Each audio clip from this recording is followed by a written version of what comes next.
America এয়ারপোর্টে একটা অদ্ভুত ঘটনা ঘটে গেছে। স্ক্রিনে যে মহিলাকে দেখতে পারতেন এ কিন্তু সাধারণ মানুষ নয়। মহিলাটির হাঁটা চলাফেরা দেখে এয়ারপোর্টের মানুষ সবাই সন্দেহ করছে এটা কোনো মানুষ হতে পারে না। তাকে সন্দেহের কারণে তাকে আটকাইছে। আটকানোর পরে তাকে জিজ্ঞাসা করা হয়েছে আপনি কোন রাষ্ট্র থেকে আসছেন। সে এমন একটা রাষ্ট্রের নাম বলছে যে রাষ্ট্র পৃথিবীতেই নাই। রাষ্ট্রটির নাম বলছে টরেঞ্জা। এই মহিলাটিকে নিয়ে পুরাই সোশ্যাল মিডিয়াতে অলপুরে উঠে গেছে। আসলে এই মানুষটা কে হতে পারে?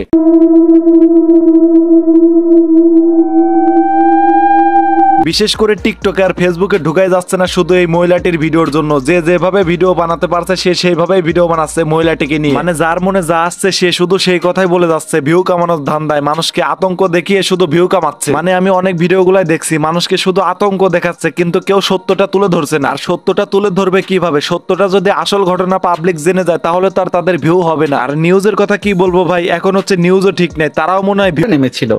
ইমিগ্রেশন অফিসার তার যখন পাসপোর্ট চেক করলো সে এমন একটা দেশ থেকে এসেছে যেটা দুনিয়ার মধ্যেই নেই। হঠাৎ করে টিকটকে ঢুকলাম। টিকটকে ঢুকার সাথে সাথে দেখলাম এই ভাইটির ভিডিও আমার সামনে আসলো। ভিডিও শুরুতেই ভাইটি আমেরিকার কথা বলছে। আর আমেরিকা তো স্বপ্নের দেশ। আমিও ভাবছি যে দেখি এই ভাইটি কি বলে, ভিডিওটি দেখি আগে সম্পূর্ণ। এই ভাইটির ভিডিও দেখে আমি তো অবাক। আমেরিকার মতো দেশে একটা মহিলা আসছে কোথা থেকে সেটাই তারা জানে না। আরো নাকি স্যাটেলাইটেও খুঁজেছে, ম্যাপেও খুঁজেছে, কোথাও নাকি এই মহিলাটির আসল পরিচয় খুঁজে পাওয়া যায় নাই। এই মহিলাটি যে রাষ্ট্র থেকে আসছে সেই রাষ্ট্রের নাম নাকি টরেঞ্জা। এই রাষ্ট্র নাকি দুনিয়াতে নাই। আচ্ছা তাদের কথাই মানলাম টরেঞ্জা রাষ্ট্র নাকি দুনিয়াতে নাই। তাহলে ভাই এটা কি দেখাচ্ছে গুগল ম্যাপে? এটা কি? এটা কোন রাষ্ট্র বলে ভাই?